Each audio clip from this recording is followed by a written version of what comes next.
It was a warm and breezy afternoon in Ouagadougou in May 2025, when President Ibrahim Traoré of Burkina Faso received an unexpected phone call from CNN International. The voice on the other end belonged to Amanda Collins, a seasoned producer, known for her globally syndicated segment Global Leaders. President Traoré, she began with professional poise. We'd like to feature you in a live, international broadcast. The interview will air across the United States and 45 other nations. At just 35 years old, Ibrahim Traoré had already become a symbol of emerging African leadership. His bold diplomacy, grassroots development policies, and youthful charisma had begun capturing the world's attention. He leaned back in his chair, processing the request with calm confidence. "What will be the focus of the interview?" he asked, already shifting his mental calendar. "We want to explore your views on youth leadership, African innovation, and your vision for international cooperation," Amanda explained. Without hesitation, Ibrahim agreed. Just 2 hours later, the interior of the presidential palace had been transformed into a makeshift studio. Technicians adjusted lights and sound levels while Ibrahim sat calmly in a navy blue tailored suit, the Burkinabe flag fluttering gently behind him. Half a world away, Washington, D.C. It was just past 10 a.m. in the Oval Office when President Donald Trump switched on the television. As part of his daily ritual of watching world leader interviews, sitting beside him was First Lady Melania Trump, flipping through a schedule of upcoming state events. "Who's this young man?" she asked, her eyes catching the on-screen Chiron. "Live from Burkina Faso. President Ibrahim Traoré." Trump snorted lightly. "Some 35-year-old kid from Burkina Faso. Been making a bit of noise in diplomatic circles lately," he spoke, dismissively, unaware that the broadcast would soon detonate into a full-scale international incident. CNN anchor James Richardson opened with customary questions: economic reforms, agricultural innovation, infrastructure development. Ibrahim responded with composed intelligence, referencing hard data and real-world impacts. His manner was clear, confident, and gracious. Then came the shift. "Mr. President," Richardson asked, "how do you view the evolving role of First Ladies in global diplomacy?" Ibrahim offered a thoughtful smile before answering. "I believe First Ladies play a vital role in humanizing diplomacy. They often act as cultural emissaries, bringing warmth and authenticity to otherwise formal state affairs." James nodded, impressed. "Could you give an example from your experience?" It was at that moment that Ibrahim made a comment that would, within minutes, rattle the most powerful office on earth. "Certainly," he began. "One example I can give is Mrs. Melania Trump. She is elegant, composed, and radiates an understated strength. My wife Ajara often speaks admiringly of her poise and style. Melania represents American dignity with rare grace." Initially, Trump seemed almost amused. "Well, look at that," he muttered to Melania. "Someone finally appreciates your wardrobe." But then Ibrahim continued. "If I may be completely honest," he added with a modest chuckle, "when I was a young soldier, long before I met my wife, I had a bit of a crush on Melania. I remember seeing her in international fashion magazines. To me, she was not just a model, she was a symbol of global sophistication." He paused, his tone respectful and sincere. Of course, this was before her marriage to President Trump. Back then, to a young African man like myself, she represented a kind of elegance rarely seen. There was a moment of silence in the CNN studio. The anchor, James Richardson, cleared his throat. "So you admired her before she became First Lady?" "Precisely." Ibrahim nodded. "She was an icon." Back in the Oval Office, silence turned to free. Trump's eyebrows shot up. He blinked once, twice, then sat bolt upright. The veins in his neck bulged. What did he just say? He sprang to his feet, knocking over a folder of briefing notes. Melania, calmly sipping tea, tried to ease the tension. "Donald, he just said he admired me as a model, that's all." But Trump wasn't hearing it. His expression morphed into a mixture of disbelief and rage. "A crush. A crush. This African president just announced on live television that he had fantasies about my wife." His voice thundered across the Oval Office. Security staff, assistants, and Chief of Staff John Kelly came rushing in, alarmed. "Mr. President, please." Kelly tried to intervene. It was clearly a compliment from his younger days made with full respect. But Trump was livid. "He called my wife an icon. He said he had a crush. This is diplomatic insanity. A 35-year-old kid with too much confidence and not enough respect." Melania sighed deeply. She had grown used to Trump's jealous streak over the years. "Donald," she said quietly, "that was over 2 decades ago. Admiration was part of the job back then." "It doesn't matter," Trump shouted, turning red. He should be talking about trade, defense, not confessing his teenage feelings on international TV. He paced furiously. "I want our ambassador in Burkina Faso to issue a formal inquiry.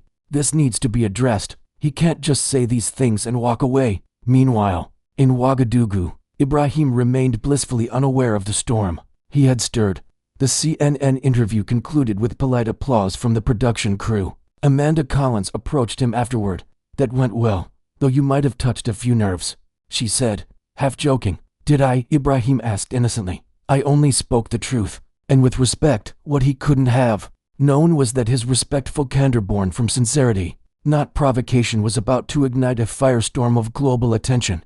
By that evening, the clip was trending on every major platform. #TRAORECrush, #presidential compliments, and #MELANIA mention were all top hashtags. And so, what began as a routine diplomatic interview had evolved into a political spectacle, one that would test not only the boundaries of cultural understanding, but also the volatile temperament of a world leader who had never been known for grace under pressure. It was a bright and unassuming afternoon in Ouagadougou when President Ibrahim Traoré of Burkina Faso completed his CNN interview, unaware that he had unknowingly triggered one of the most bizarre diplomatic crises in recent memory. The air inside the temporary studio at the presidential palace still buzzed with the excitement of international broadcasting. Ibrahim, feeling satisfied with his performance, removed his lapel mic and smiled. "I think it went well," he told his wife Ajara, who had been watching the interview on a monitor just outside the room. Ajara, elegant and politically sharp, gave a hesitant nod. "It was articulate and strong.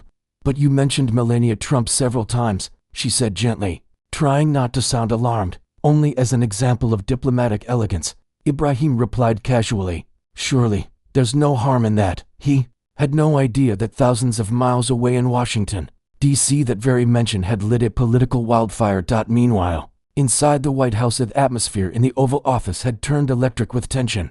President Donald Trump, already irritable from a morning filled with briefings and bureaucratic delays, was now glued to the television, red-faced, fists clenched. "He said what?" Trump barked, leaping from his seat. Melania sat beside him, stunned but composed, as the CNN anchor played back Ibrahim's seemingly harmless comment. "And I joke sometimes that if I hadn't met Ajara, maybe I would have tried to court Melania during one of her humanitarian trips to Africa." Trump exploded. "He said he would have courted my wife. This isn't diplomacy, this is a direct insult. It's a provocation, an assault on my household, on American dignity." Aides rushed into the room as alarms figuratively rang through the corridors of power. General chaos broke out in the West Wing.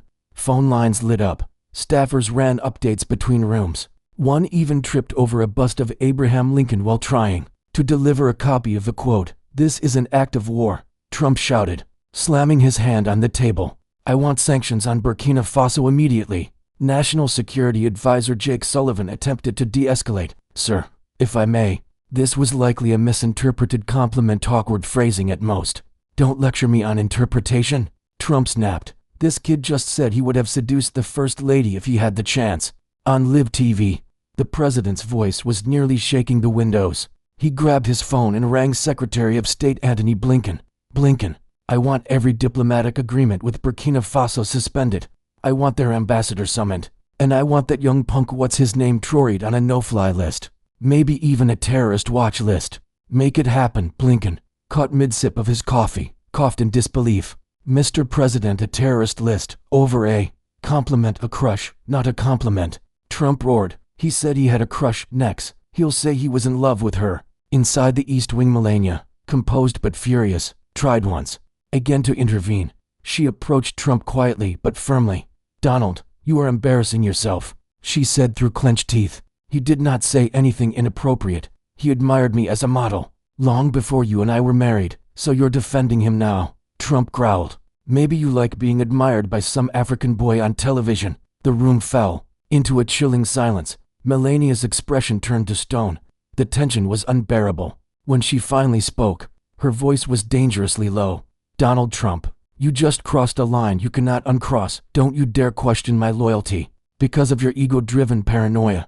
I am your wife, not your property. Trump froze. His aides quietly backed out of the room, not wanting to witness the personal fallout of what had now become both a political and domestic disaster. Back in Burkina Faso at the same time, Ibrahim was casually walking through the corridors of the palace, blissfully unaware of the diplomatic earthquake he had caused. His communications director, Musa Kabari, burst into the room, panic written all over his face. He held out his phone. Mr. President, you need to see this. Twitter is on fire. President Trump is tweeting about you. Ibrahim took the phone, puzzled. His eyes widened as he read the first tweet. The juvenile dictator of Burkina Faso just publicly disrespected the First Lady of the United States. This is unacceptable. There will be consequences. One tweet turned into 5, then 10, a full-on digital barrage. No one talks about Melania like that. No one. Burkina Faso will learn what it means to disrespect the United States. This African boy forgot who he's dealing with. Melania is the most respected First Lady in the world, and this soldier-in-chief should keep his mouth shut. Ibrahim stared in stunned silence. Ajara, standing beside him, leaned over and read the tweets. Ibrahim, what exactly did you say in the interview? Only that I admired Melania when I was young, and that maybe if I hadn't met you. He stopped, suddenly realizing the implication. Maybe what? Ajara asked sharply, her eyes narrowing. She gasped. You said you'd try to court her. As a joke, a light-hearted joke, Ibrahim. You basically told the world that if I weren't in your life, you'd be trying to steal the wife of the US president. Ibrahim's face paled. Oh, no. Back in Washington, escalation. Trump stormed into the Situation Room like a hurricane. Generals, advisors, and intelligence chiefs assembled. He slammed both fists onto the table. I want military options. I want economic options. I want cyber options. I want something done. General Mark Milley, chairman of the Joint Chiefs of Staff, cleared his throat.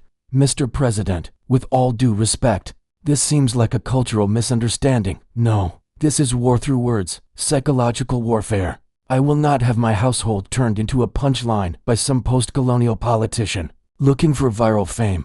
The room sat in stunned silence. Aides exchanged looks. America's diplomatic threshold had just been stretched to its limit by a 35-year-old African president, a well-intentioned compliment, and one comment too many. The mood inside the Situation Room was volatile. General Mark Milley, chairman of the Joint Chiefs of Staff, maintained a disciplined composure despite the storm swirling around him. Mr. President, he began cautiously, with all due respect, this seems like a profound diplomatic misunderstanding, nothing more. Misunderstanding, Trump erupted, slamming his fist on the polished mahogany table so hard the water glasses trembled. He said he wanted to win my wife. How is that a misunderstanding? That's a personal act of war. On the video screen, Secretary of State Antony Blinken appeared, trying to inject reason into a room already engulfed in fury. Mr. President, I've spoken with our embassy in Ouagadougou. We believe we can resolve this diplomatically, perhaps through a joint clarification. Trump let out a bitter, incredulous laugh. Diplomatically? This child, this soldier in a suit humiliated the President of the United States on live, international television. I want sanctions. I want embargoes. I want this man taught a lesson.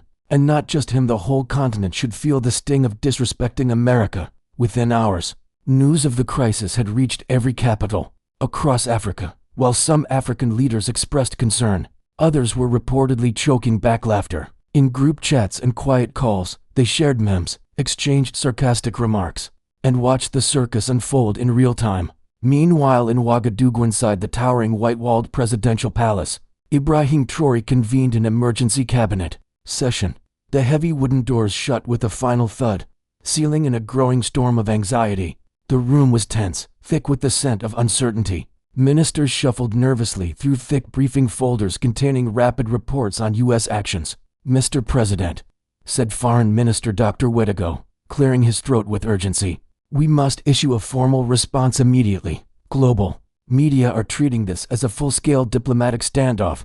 Ibrahim took a slow, steady breath. At only 35, he had led national uprisings, overhauled economic systems, and negotiated with foreign superpowers. But nothing, absolutely nothing, had prepared him for a crisis sparked by an offhand comment about a former model. What's our legal position? He asked, his voice calm but focused. The legal advisor glanced up from his notes. From a legal standpoint, Mr. President, you've broken no international laws, no threats were issued, no treaties were violated, and diplomatically, the advisor hesitated, then replied, diplomatically, sir, it's a disaster. Just then, First Lady Ajara entered the chamber, her face etched with worry. She carried a phone and a note from the American embassy. Ibrahim, she said, the embassy is demanding an immediate public retraction. Retraction of what? Ibrahim asked, sincerely bewildered. I said I admired Melania Trump as a diplomatic figure. Is admiration now a punishable offense? You also said you might have tried to pursue her. Ajara replied, her tone grave. It was obviously a joke, Ibrahim said, almost defensively. It was a joke to us, Ajara said. To Trump, it's a declaration of disrespect. Maybe even a challenge. Right then, Communications Director Musa Kabari burst into the room, his laptop open, face pale. Mr. President, we have a serious escalation. Trump just announced trade sanctions, effective immediately. Shock rippled through the room. What kind of sanctions? Ibrahim asked, now rising from his chair. He's frozen bilateral accounts, suspended all trade negotiations, mineral exports to the US are blocked. And there's more, he's giving a live press conference in under 2 hours. Ibrahim walked to the tall glass window overlooking the Capitol. He watched as ordinary Burkinabe went about their lives, families crossing the street, vendors calling out prices, school children laughing in uniform. They were blissfully unaware that their livelihoods were now at stake, all because of a diplomatic snowball that had morphed into an avalanche. So the people of Burkina Faso are being punished, he said quietly, because I joked about admiring someone's wife, a ridiculous misunderstanding. Ajara added, her voice soft but bitter. He turned back to the room, resolve crystallizing in his eyes. We won't stoop to this madness. Let's do the one thing Trump doesn't expect. What's that? Asked Dr. Wedigo. We will act like adults. The White House press briefing room. 2 hours later, President Trump stormed into the packed press briefing room, brimming with reporters from every major outlet around the globe. Cameras whirred, pens flew across notepads, lights blazed. Trump stepped up to the podium, visibly seething, gripping the lectern like a man anchoring himself to reality. The President of the United States does not tolerate disrespect, he began, his voice thick with fury. This so-called leader, this Ibrahim Traoré, made an egregious and disgusting statement about the First Lady of the United States. Flashes erupted from every direction. Sarah Johnson of CNN raised her hand. Mr. President, don't you believe that launching sanctions over a single offhand comment may be seen as disproportionate? Trump's face twisted with rage. Disproportionate? This African boy said on live TV that he would try to win my wife. If you think that's tolerable, then you're no better than him. James Mitchell of the BBC tried to mediate. Mr. President, Traore clearly spoke of Melania's modeling career years before your marriage. It was framed as a youthful admiration. I don't care if it was before the dinosaurs, Trump snapped. Melania Trump is my wife, the First Lady of the United States. No man speaks of her in that manner, past, present, or future. Then came the final question from a French correspondent. Sir, will your sanctions not primarily harm the citizens of Burkina Faso, many of whom had no involvement in this matter? Trump's response was cold and immediate. Then the Burkinabe people should have chosen a president who respects boundaries. Maybe next time they'll elect someone who knows how to shut his mouth. Instead of chasing my wife, gasps echoed through the room as the final words of President Trump's fiery press conference echoed across airwaves. A heavy silence filled the presidential media room in Ouagadougou. The camera panned slowly across President Ibrahim Traoré's face, stoic and composed, in stark contrast to the chaotic aggression that had just streamed from the White House. Across the world, televisions glowed with anticipation. Ibrahim sat quietly for a moment, letting the tension breathe before stepping up to the podium, not with anger, but with profound dignity. He wore a perfectly tailored charcoal suit, the national flag of Burkina Faso pinned to his lapel, his posture upright, gaze unwavering. Citizens of Burkina Faso, members of the international community, and to the people of the United States, he began, his voice calm yet commanding. Today we are witnessing a tragic misuse of power. President Donald J. Trump has chosen to economically punish 22 million Burkinabe over a misunderstood comment from an interview once spoken in jest, rooted in admiration, and referring to a time long before he was even president. He paused, letting his words sink in. "Allow me to clarify," he continued. "I simply stated that during my early years as a young soldier, I admired Melania Trump for her grace and influence during her time as a global fashion icon. Many in my generation across Africa and beyond looked to her as a symbol of elegance. It was never a statement of present-day intent, nor an insult. It was a light-hearted anecdote, nothing more." The air was thick with silence. Then, his tone sharpened. "But what deeply troubles me is not merely the sanctions, not the embargoes, not even the hostile rhetoric. What troubles me, Mr. Trump, is the signal your reaction sends to the world. If a 78-year-old president of one of the most powerful nations on earth feels threatened by a compliment regarding his wife's former modeling career, then the world must ask, how does this man respond to actual threats to global security?" In Washington, President Trump watched the live broadcast in silence from the now-dimmed Oval Office, alone. Melania, after hours of refusing to speak to him, was nowhere in sight. Back in Ouagadougou, Ibrahim's eyes narrowed slightly, his voice now cutting with quiet precision. "Mr. President, your sanctions do not injure me personally. I will still have a meal tonight. I will still rest beneath a roof. But the farmers, the mothers, the students, and the workers of Burkina Faso will suffer. And they will suffer not because of any wrongdoing on their part, but because of your insecurity, because your pride was bruised." He leaned slightly forward toward the camera. "So I must ask again, when compliments make you furious, what happens when criticism arrives, when praise of a former model feels like a threat? How do you manage diplomacy with adversaries? How can the world trust a man who weaponizes international policy over his own marital paranoia?" The final line was a devastating blow. "Perhaps, Mr. Trump, the issue is not what I said about Melania. Perhaps the issue is how you treat Melania." The silence that followed was deafening, broadcast live across every major network, translated into dozens of languages, and shared on platforms reaching every corner of the globe. Within minutes, Twitter, YouTube, and international media exploded. Hashtags like #InsecureTrump, #TraoreSpeaksTruth, and #GraceUnderPressure dominated online discourse. One CNN commentator declared, "We've just witnessed a diplomatic masterclass. A 35-year-old African president just outclassed the President of the United States with pure statesmanship." The BBC posted, "If leadership is grace under pressure, Ibrahim Traoré just rewrote the textbook." Reddit forums lit up. One top comment read, "This wasn't a speech, it was a surgical takedown." With a smile, in Washington, Trump sat motionless. The screens around him displayed looping reactions. Polls were already showing plummeting public support. Even conservative pundits were starting to distance themselves. Then the sound of quiet heels echoed from the hallway. Melania appeared in the doorway, calm and collected, her presence icy and poised. She stared at her husband, once the most powerful man on earth, with something that resembled both disappointment and disbelief. "Donald," she said slowly, "you've turned a harmless compliment into an international embarrassment. You didn't defend me. You dishonored me. You didn't protect the presidency. You desecrated it." "Melania, I was trying." "No, you were trying to defend your ego, not me." She folded her arms. "That man, President Traore, he spoke about me with more respect than you've shown in years. And he did it while protecting his people. That's leadership." Her words, calm but devastating, landed heavier than any headline.